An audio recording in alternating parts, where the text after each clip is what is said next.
എല്ലാവർക്കും ഒരിക്കൽ കൂടി ബെസ്റ്റോ യൂട്യൂബ് ചാനലിലേക്ക് സ്വാഗതം. ഇന്ന് നാം ചർച്ച ചെയ്യാൻ ഉദ്ദേശിക്കുന്നത് 10ാം തരം തുല്യതാ വിദ്യാർത്ഥികൾക്കുള്ള ഗണിതശാസ്ത്രത്തിലെ അക്ഷരക്കൈരളിയിൽ വന്ന മാതൃകാ ചോദ്യപേപ്പറാണ്. ആകെ 20 ചോദ്യങ്ങളാണുള്ളത്.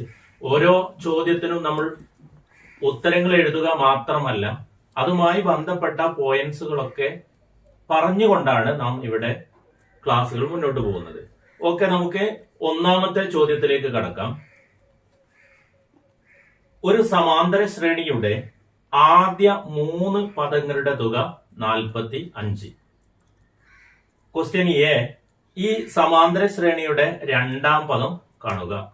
ക്വസ്റ്റ്യൻ ബി, ഈ സമാന്തര ശ്രേണിയുടെ പൊതുവ്യത്യാസം 1 ആണ് എങ്കിൽ ശ്രേണി എഴുതുക.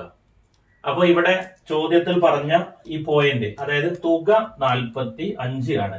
അതായത് 3 പദങ്ങളുടെ തുകയാണ് 45.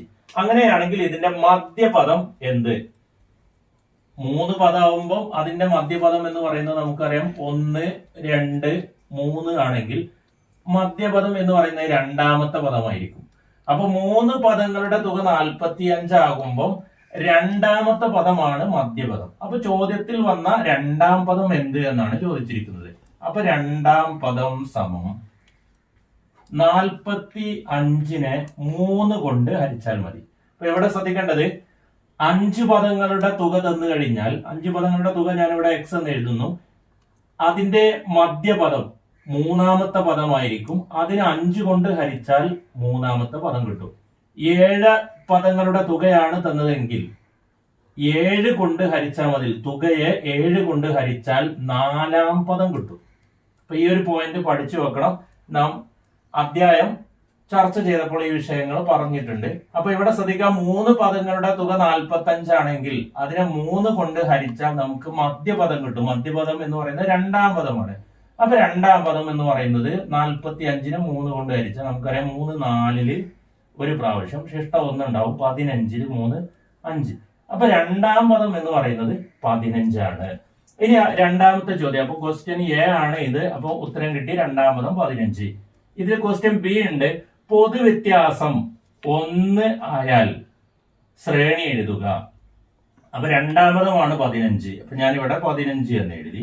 പൊതുവ്യത്യാസം 1 ആയതുകൊണ്ട് ഇതിലെ 1 കൂട്ടി കഴിഞ്ഞാൽ 16.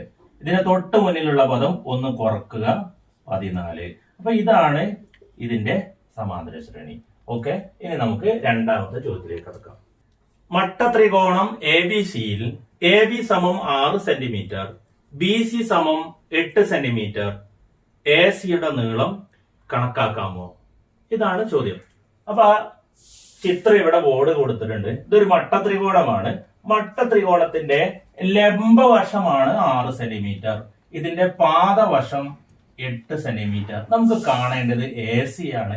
എ സി എന്ന് പറയുന്നത് കർണം. അപ്പൊ കർണം എങ്ങനെ കണ്ടുപിടിക്കാൻ നോക്കാം. നമ്മൾ രണ്ടാമത്തെ പാഠത്തില് പഠിച്ചിട്ടുണ്ട്. കർണം സ്ക്വയർ സമം റൂട്ട് ഓഫ് പാദം സ്ക്വയർ പ്ലസ് ലംബം സ്ക്വയർ എന്ന് പറഞ്ഞൊരു സമവാക്യം പഠിച്ചിട്ടുണ്ട്. അപ്പൊ ഇതനുസരിച്ച് നമ്മൾ ചെയ്യുമ്പോൾ പാദം സ്ക്വയർ, പാദം എന്ന് പറയുമ്പോൾ 8 സ്ക്വയർ പ്ലസ് ലംബം എന്ന് പറയുന്നത് 6. അപ്പൊ 6 സ്ക്വയർ. 8ന്റെ സ്ക്വയർ എന്ന് പറഞ്ഞാൽ 8 × 8 64. 6ന്റെ സ്ക്വയർ 6 × 6 36. അപ്പൊ സ്ക്വയർ കണ്ടുപിടിക്കേണ്ടത് എങ്ങനെയാന്നൊക്കെ നമ്മൾ പാഠത്തിൽ ചർച്ച ചെയ്തിട്ടുണ്ട്. അപ്പൊ 64 36 കൂട്ടി കഴിഞ്ഞാൽ 100. ഈ 100 എന്ന് പറയുന്നത് ഏതിന്റെ സ്ക്വയർ ആണെന്ന് നോക്കാം. 10ന്റെ സ്ക്വയർ ആണ്. അപ്പൊ 10 സ്ക്വയർ എന്ന് എഴുതാം. അല്ലെങ്കിൽ 100ന്റെ റൂട്ട് എന്ന് പറയുന്നത് 10. അപ്പൊ ഇവിടെ എ സി ആണ് നമ്മോട് ചോദിച്ചിരിക്കുന്നത്. അപ്പൊ എ സിയുടെ നീളം എന്ന് പറയുന്നത് 10. ഓക്കെ, അടുത്ത ചോദ്യത്തിലേക്ക് കടക്കാം. മൂന്നാമത്തെ ചോദ്യം, ഒരു സംഖ്യയുടെ 5 മടങ്ങിൽ നിന്നും 4 കുറച്ചാൽ 31 ആണ്. സംഖ്യ ഏത്? ഇപ്പൊ ചോദ്യം ശ്രദ്ധിക്കുക. ഒരു സംഖ്യയുടെ 5 മടങ്ങിൽ നിന്നും, അപ്പൊ ആദ്യം സംഖ്യ എഴുതാം. നമുക്ക് സംഖ്യ എക്സ് എന്ന് കൊടുക്കുക. 5 മടങ്ങ്, 5 മടങ്ങ് എന്ന് പറയുമ്പോൾ 5x. ഇനി നമുക്ക് സമവാക്യം ഉണ്ടാക്കാം. ഒരു സംഖ്യയുടെ 5 മടങ്ങിൽ നിന്നും, അപ്പൊ 5x നിന്നും 4 കുറച്ചാൽ 31 ആണ്.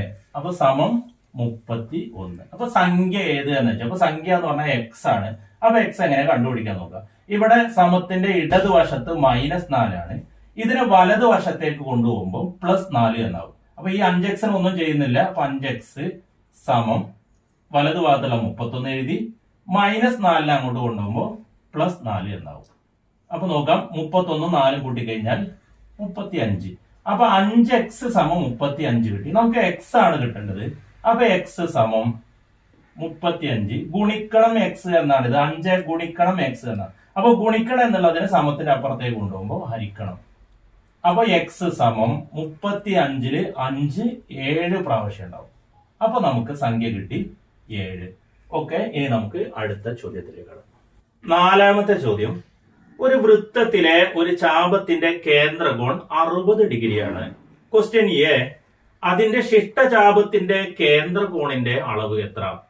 ക്വസ്റ്റ്യൻ ബി, ഈ ചാപം വൃത്തത്തിന്റെ എത്ര ഭാഗമാണ്? അപ്പൊ ഇവിടെ നോക്കാം, ചോദ്യം ഇവിടെ ഏകദേശമൊക്കെ കൊടുത്തിട്ടുണ്ട്. കേന്ദ്രകോൺ 60 ഡിഗ്രിയാണ്. അപ്പൊ നോക്കാം, ഒരു വൃത്തം വരച്ചു കഴിഞ്ഞാൽ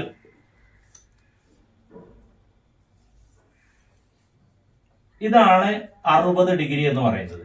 അപ്പൊ ഇതിന്റെ ശിഷ്ടചാപത്തിന്റെ കേന്ദ്രകോൺ എത്രയാണ്? അപ്പൊ ശിഷ്ടചാപം എന്ന് പറയുന്നത് ഇതാണ് ചാപം.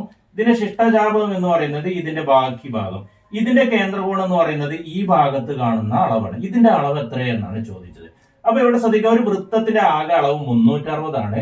അതിൽ 60 ഡിഗ്രി ഇവിടെ ഉണ്ട്. അപ്പൊ ബാക്കി എത്ര ഉണ്ട് എന്നാണ് ചോദ്യം. അപ്പൊ കേന്ദ്രകോൺ എന്ന് പറയുമ്പോൾ 360 - 60 സമം 300. ക്വസ്റ്റ്യൻ ബി നോക്കാം, ഈ ചാപം വൃത്തത്തിന്റെ എത്ര ഭാഗമാണ് എന്നുള്ളത്. അപ്പൊ ആകെയുള്ള അളവ് 360 ആണെന്ന് നമ്മൾ പറഞ്ഞു. ചാപത്തിന്റെ അളവ് എന്ന് പറയുന്നത് 60 ആണ്. അപ്പൊ എത്ര ഭാഗമാണെന്നുള്ളത് ഇതിവിടെ ഹരിച്ചു നോക്കിയാൽ മതി. അപ്പൊ ഇവിടെ 0 0 വെട്ടാം. 6 6-ല് ഒരു പ്രാവശ്യം, 36-ല് 6 പ്രാവശ്യം. അപ്പൊ 1/6 ഭാഗമാണ് ഈ ചാപം. ഓക്കെ, ഇനി നമുക്ക് 5ാമത്തെ ചോദ്യത്തിലേക്ക് കടക്കാം. സംഖ്യാരേഖയിൽ 2-ൽ നിന്ന് 5 യൂണിറ്റ് അകലത്തിലുള്ള സംഖ്യകൾ ഏതെല്ലാം? അപ്പൊ സംഖ്യാരേഖ നോക്കാം. ഇതാണ് സംഖ്യാരേഖ. സംഖ്യാരേഖയിൽ 2-ൽ നിന്ന്, ഇപ്പൊ നമ്മൾ ഇവിടെ 2 എന്ന് കൊടുത്താൽ ഇങ്ങോട്ട് വലത്തോട്ട് 1 കൂടുക ചെയ്യാം. 3 4 5 6 7. ഇങ്ങോട്ടാവുമ്പോ കുറയാണ് ചെയ്യാം. 1 0 -1 -2 -3 ഇങ്ങനെ കുറയും. അപ്പൊ ഇവിടെ 2-ൽ നിന്ന് 5-ലേക്കുള്ള അകലം എന്നാ പറഞ്ഞത്. അപ്പൊ 2-ൽ നിന്ന് 5 യൂണിറ്റ് അകലം. അപ്പൊ 1 2 3 4 5. ഇപ്പൊ വലത്തോട്ടാണെങ്കിൽ 7 എന്നുണ്ട്. ഇങ്ങോട്ടാണെങ്കിൽ 1 2 3 4 5. അപ്പൊ നമ്മുടെ ഉത്തരം എന്ന് പറയുന്നത് -3-ഉം 7-ഉമാണ്. അപ്പൊ ഇങ്ങനെ വരച്ച് ചെയ്യേണ്ട ആവശ്യമൊന്നുമില്ല. 2 എന്ന സംഖ്യയോട് 5 കൂട്ടുക, അതുപോലെ 2 എന്ന സംഖ്യയിൽ നിന്ന് 5 കുറക്കുക, എന്നാൽ തന്നെ നമുക്ക് ഉത്തരം കിട്ടും. അപ്പൊ 2ഉം 5ഉം കൂട്ടി കഴിഞ്ഞാൽ 7. 2-ൽ നിന്ന് 5 കുറച്ച് കഴിഞ്ഞാൽ -3. കണ്ടില്ലേ, മുകളിൽ നമുക്ക് കിട്ടിയ അതേ ഉത്തരം തന്നെയാണ്. അപ്പോ ഒരു സംഖ്യാരേഖയിലെ ഒരു സംഖ്യയിൽ നിന്ന് നിശ്ചിത അകലമുള്ള യൂണിറ്റ് കണ്ടുപിടിക്കാൻ പറയുമ്പോൾ കൂട്ടുക, കുറക്കുക. ഓക്കെ, അടുത്ത ചോദ്യത്തിലേക്ക് കിടക്കണം. 6ാമത്തെ ചോദ്യം, ചതുരസ്തംഭാകൃതിയിലുള്ള ഒരു തൂണിന്റെ പാദ പരപ്പളവ് 100 ചതുരശ്ര സെന്റിമീറ്റർ. ഇതിന്റെ ഉയരം 2 മീറ്റർ. വ്യാപ്തം കാണുക. അപ്പൊ ആദ്യം നമ്മോട് കാണാൻ പറഞ്ഞിരിക്കുന്നത് വ്യാപ്തമാണ്. അപ്പൊ വ്യാപ്തം കണ്ടുപിടിക്കാനുള്ള സമവാക്യം നോക്കാം. വ്യാപ്തം കണ്ടുപിടിക്കാനുള്ള സമവാക്യം പാദ പരപ്പളവ് ഇൻറ്റു ഉയരം എന്ന. പാദ പരപ്പളവ് ഇൻറ്റു ഉയരം. അപ്പൊ ചോദ്യത്തില് ഇവിടെ പാദ പരപ്പളവ് തന്നിട്ടുണ്ട്. പാദ പരപ്പളവ് എന്ന് പറഞ്ഞാൽ 100 സെന്റിമീറ്റർ സ്ക്വയർ ഗുണിക്കണം ഉയരം എന്ന് പറഞ്ഞാൽ 2 മീറ്റർ. അപ്പൊ കണക്ക് ചെയ്യുമ്പോൾ ശ്രദ്ധിക്കേണ്ട ഒരു കാര്യം എന്ന് പറയുമ്പോൾ ഇത് സെന്റിമീറ്റർ ആണെങ്കിൽ ഇത് സെന്റിമീറ്റർ ആയിരിക്കണം, അല്ലെങ്കിൽ ഇത് മീറ്റർ ആണെങ്കിൽ ഇതും മീറ്റർ ആകണം. അപ്പൊ ഒരേ യൂണിറ്റ് വെച്ചാണ് നമ്മൾ കണക്ക് ചെയ്യേണ്ടത്. അപ്പൊ ഞാൻ 2-നെ സെന്റിമീറ്റർ ആക്കാൻ പോവാണ്. അപ്പൊ ഇവിടെ 100 എന്ന് കൊടുത്തു. 100 ഇൻറ്റു 2 മീറ്റർ എന്ന് പറയുന്നത് 200 സെന്റിമീറ്റർ ആണ്. അപ്പൊ ആദ്യം സെന്റിമീറ്റർ ആക്കി മാറ്റാം. അപ്പൊ 100 ഗുണിക്കണം 200. രണ്ട് പൂജ്യം ഇവിടെ ഉണ്ട്, രണ്ട് പൂജ്യം അവിടെ ഉണ്ട്. അപ്പൊ 4 പൂജ്യം കൊടുത്താൽ അപ്പൊ 20,000 സെന്റിമീറ്റർ ക്യൂബാണ് കിട്ടുക. വ്യാപ്തം ചോദിക്കുമ്പോൾ ക്യൂബാണ്. കാരണം ഇവിടെ നമുക്ക് സെന്റിമീറ്റർ സ്ക്വയർ ഉണ്ടാവും, ഇവിടെ സെന്റിമീറ്റർ ഉണ്ടാവും. അപ്പൊ ഇവിടെ 2 ഉണ്ട്, ഇവിടെ 1 ഉണ്ട്, അങ്ങനെ 3 ഉണ്ടാവും. അപ്പൊ ഇതാണ് ഇതിന്റെ ഉത്തരം. ഓക്കെ, നമുക്ക് അടുത്ത ചോദ്യത്തിലേക്ക്. 7ാമത്തെ ചോദ്യം, 4, 3, 8, 9 എന്നീ ബിന്ദുക്കളെ യോജിപ്പിക്കുന്ന വരയുടെ മധ്യബിന്ദുവിന്റെ സൂചക സംഖ്യകൾ എഴുതുക. അപ്പൊ ഇവിടെ ശ്രദ്ധിക്കുക, നമുക്ക് ഇവിടെ 2 സൂചക സംഖ്യകൾ തന്നിട്ടുണ്ട്. ഈ സൂചക സംഖ്യകളിൽ നമുക്കറിയാം, ഈ ആദ്യത്തെ സംഖ്യയെ നമ്മൾ x1 എന്ന് പറയും, രണ്ടാമത്തെ സംഖ്യയെ y1 എന്ന് പറയും.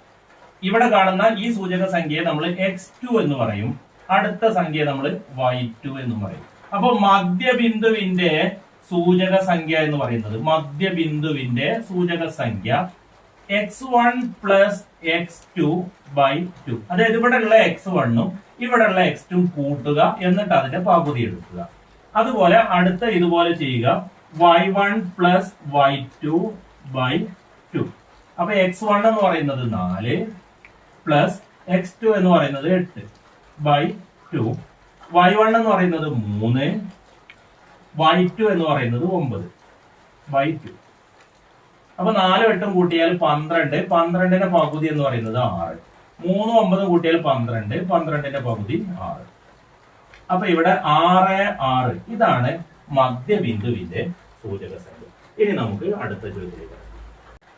8ാമത്തെ ചോദ്യം, സമചതുര സ്തൂപികാകൃതിയിൽ ഉള്ള ഒരു കൂടാരത്തിന്റെ പാദ ചുറ്റളവ് 40 മീറ്ററും ചെരിവുയരം 6 മീറ്ററുമാണ്. കൂടാരം നിർമ്മിക്കാൻ ആവശ്യമായ ക്യാൻവാസിന്റെ പരപ്പളവ് എന്ത്? ഈ ചോദ്യത്തിൽ തന്ന കാര്യങ്ങളൊക്കെ ഞാൻ ബോർഡിൽ എഴുതിയിട്ടുണ്ട്. പാദ ചുറ്റളവ് എന്ന് പറയുന്നത് 4a ആണ്, അത് 40 മീറ്റർ ആണ്. ചെരിവുയരം എന്ന് പറയുന്നത് L ആണ്, അത് 6 മീറ്റർ ആണ്. നമ്മോട് ചോദിച്ചിരിക്കുന്നത് പരപ്പളവ് എന്ത് എന്നുള്ളതാണ്. അതായത് ക്യാൻവാസ് നിർമ്മിക്കാൻ ആവശ്യമായ പരപ്പളവ് എത്ര എന്നുള്ളതാണ്. അപ്പൊ പരപ്പളവ് കണ്ടുപിടിക്കാനുള്ള സമവാക്യം നമ്മൾ നേരത്തെ പാഠങ്ങൾ ചർച്ച ചെയ്തപ്പോൾ പറഞ്ഞിട്ടുണ്ട്. 2al എന്നാണ് സമവാക്യം. അപ്പൊ ഇവിടെ നോക്കാം, തന്നിരിക്കുന്നത് 4a ആണ് 40. നമുക്ക് ആവശ്യമുള്ളത് 2a ആണ്. അപ്പൊ 4a എന്ന് പറയുമ്പോൾ 40 ആണ്. അപ്പൊ 2a എന്ന് പറയുമ്പോൾ 20 ആണ്. ഗുണിക്കണം L എന്ന് പറയുന്നത് 6 ആണ്. അപ്പൊ 20 ഗുണിക്കണം 6, 2 6 12, അതിലേക്ക് ഒരു 0 കൊടുക്കുക. ഇത്രയും മീറ്റർ ആണ് തന്നിട്ടുള്ളത്. അപ്പൊ മീറ്റർ സ്ക്വയർ. ഇതാണ് ഇതിന്റെ ഉത്തരം. ഓക്കെ, ഈ സമവാക്യങ്ങൾ പ്രത്യേകം ശ്രദ്ധിക്കുക. ചോദ്യത്തിൽ എന്താണ് തന്നത് എന്ന് നോക്കുക, അതിനനുസരിച്ചായിരിക്കണം നമ്മൾ ഉത്തരം എഴുതേണ്ടത്. ഇനി നമുക്ക് അടുത്ത ചോദ്യത്തിലേക്ക് കടക്കാം. 9ാമത്തെ ചോദ്യം, 7, 13, 19 എന്ന സമാന്തര ശ്രേണിയുടെ ക്വസ്റ്റ്യൻ എ പൊതുവ്യത്യാസം എഴുതുക. ക്വസ്റ്റ്യൻ ബി n-ാം പദം കണ്ടുപിടിക്കുക. ഇതിൽ ഉപചോദ്യം കൂടെ ഉണ്ട്. അപ്പൊ ആദ്യം ഇത് ചെയ്തതിന് ശേഷം നമുക്ക് ചെയ്യാം. അപ്പൊ ഇവിടെ നോക്കുക, 7, 13, 19 എന്ന സമാന്തര ശ്രേണിയെ പൊതുവ്യത്യാസം എന്ത്? അപ്പൊ ഡി സമാധാണ് പൊതുവ്യത്യാസം. പൊതുവ്യത്യാസം എന്ന് പറയുന്നത് 19 മൈനസ് 13, അല്ലെങ്കിൽ 13ൽ നിന്ന് 7 കുറച്ചാൽ മതി. ഒരു പദത്തിൽ നിന്ന് തൊട്ട് മുന്നിലുള്ള പദം കുറച്ചാൽ നമുക്ക് പൊതുവ്യത്യാസം കിട്ടും. അപ്പൊ 19ൽ നിന്ന് 13 കുറച്ചാൽ നമുക്ക് 6 എന്ന് കിട്ടും. ഇനി ഇതിലെ 2ാമത്തെ ചോദ്യം, n-ാം പദം എഴുതുക. n-ാം പദം എന്ന് പറഞ്ഞാൽ പൊതുവ്യത്യാസത്തോടു കൂടെ ഒരു n കൊടുക്കുക, പ്ലസ് ആദ്യ പദത്തിൽ നിന്ന് പൊതുവ്യത്യാസം കുറക്കുക. ആദ്യ പദം എന്ന് പറയുന്നത് 7 ആണ്, അതിൽ നിന്ന് പൊതുവ്യത്യാസം കുറക്കുക. അപ്പൊ ഇവിടെ ഉത്തരം കിട്ടി നമുക്ക് 6n. 7ൽ നിന്ന് 6 കുറച്ചാൽ നമുക്കറിയാം 1 ആണ്. അപ്പൊ പ്ലസ് 1. ഇതാണ് ഇതിന്റെ n-ാം പദം. അപ്പൊ n-ാം പദം എന്ന് പറയുന്നത് പൊതുവ്യത്യാസം എഴുതുക, അതിനോട് കൂടെ n കൊടുക്കുക, പ്ലസ് ആദ്യ പദം കുറക്കണം പൊതുവ്യത്യാസം. ആദ്യ പദം എന്ന് പറയുന്നത് 7 ആണ്, പൊതുവ്യത്യാസം എന്ന് പറയുന്നത് 6 ആണ്. അപ്പൊ 7ൽ നിന്ന് 6 കുറച്ചാൽ നമുക്ക് 1 കിട്ടും, അത് പ്ലസ് 1 ആയിട്ട് കൊടുക്കുക. ഇതാണ് ഇതിന്റെ ഉത്തരം. ഇനി നമുക്ക് അടുത്ത ചോദ്യത്തിലേക്ക് കിടക്കാം. 9ാമത്തെ ചോദ്യത്തിലെ ഉപചോദ്യമാണിത്. ഒരു സമാന്തര ശ്രേണിയുടെ ആദ്യ പദം 4, പൊതുവ്യത്യാസം 6. ഈ സമാന്തര ശ്രേണിയുടെ എത്രാമത്തെ പദമാണ് 88? ഇങ്ങനെ ഒരു ചോദ്യം തന്നു കഴിഞ്ഞാൽ നമ്മൾ ആദ്യം ചെയ്യേണ്ടത് ഈ സമാന്തര ശ്രേണിയുടെ n-ാം പദം കണ്ടുപിടിക്കലാണ്. അപ്പൊ n-ാം പദം എങ്ങനെയാണ് കാണുക എന്ന് നമ്മൾ നേരത്തെ പറഞ്ഞു കഴിഞ്ഞു. അപ്പൊ ഇതിന്റെ n-ാം പദം നോക്കാം. n-ാം പദം എന്ന് പറയുന്നത് പൊതുവ്യത്യാസം 6 ആണ്. ആ 6നോട് കൂടെ ഒരു n കൊടുക്കുക, പ്ലസ് ആദ്യ പദം മൈനസ് പൊതുവ്യത്യാസം. ആദ്യ പദം എന്ന് പറയുന്നത് 4 ആണ്, പൊതുവ്യത്യാസം കുറക്കുക. അപ്പൊ 6n 4ൽ നിന്ന് 6 കുറക്കാൻ കഴിയില്ല. അപ്പൊ 6ൽ നിന്ന് 4 കുറക്കുക, എന്നിട്ട് മൈനസ് കൊടുക്കുക. അപ്പൊ 6n-2 എന്ന് കിട്ടി. ഇതാണ് 88. ഇതിലുള്ള n കണ്ടുപിടിച്ചു കഴിഞ്ഞാൽ നമുക്ക് ഉത്തരം കിട്ടും. അപ്പൊ ഇവിടെ നോക്കാം, -2 ഉണ്ട്. ഈ -2നെ സമത്തിനപ്പുറത്തേക്ക് കൊണ്ടുപോകുമ്പോൾ +2 എന്നാവും. അപ്പൊ 6n = 88 + 2. അപ്പൊ 6n = 88ഉം 2ഉം കൂട്ടി കഴിഞ്ഞാൽ നമുക്ക് 90 എന്ന് കിട്ടും. അപ്പൊ 6n = നമുക്ക് 90 എന്ന് കിട്ടി. അപ്പൊ n സമാണ് നമുക്ക് കിട്ടേണ്ടത്. അപ്പൊ n = 90 ഹരിക്കണം 6. 6 9 ഒരു പ്രാവശ്യം, ഇഷ്ട 3 ഉണ്ടാവും. അപ്പൊ നമ്മൾ കൂട്ടി വായിക്കാം 30. 30 6 5 പ്രാവശ്യം. അപ്പൊ n = 15. അതായത് ഈ സമാന്തര ശ്രേണിയുടെ 15ാമത്തെ പദമാണ് 88. അപ്പൊ ഇങ്ങനെയുള്ള ഒരു ചോദ്യം തന്നു കഴിഞ്ഞാൽ ആദ്യം നമ്മൾ കണ്ടുപിടിക്കേണ്ടത് n-ാം പദമാണ്. അപ്പൊ n-ാം പദം നമ്മൾ പറഞ്ഞു, പൊതുവ്യത്യാസത്തോടു കൂടെ ഒരു n കൊടുക്കുക, പ്ലസ് കൊടുക്കുക, ആദ്യ പദം മൈനസ്, പൊതുവ്യത്യാസം. ഇത് കുറക്കാൻ പറ്റാത്തത് കൊണ്ടാണ് നമ്മൾ -2 എന്ന് കൊടുത്തത്. ശേഷം നമ്മൾ നേരത്തെ ചെയ്ത അതേ രീതിയിൽ ചെയ്തു കഴിഞ്ഞാൽ നമുക്ക് n-ന്റെ ഉത്തരം കിട്ടും. അപ്പൊ ഇവിടെ നമ്മൾ 9 ചോദ്യങ്ങളാണ് ഡിസ്കസ് ചെയ്തത്. ഇതുവരെയുള്ള ചോദ്യങ്ങൾക്കൊക്കെ 2 മാർക്കാണ്. ഇനി വരാൻ പോകുന്ന 3 മാർക്കിന്റെ ചോദ്യങ്ങളാണ്. ഓക്കെ, നമുക്ക് അടുത്ത വീഡിയോയിൽ ചർച്ച ചെയ്യാം. Okay, thank you.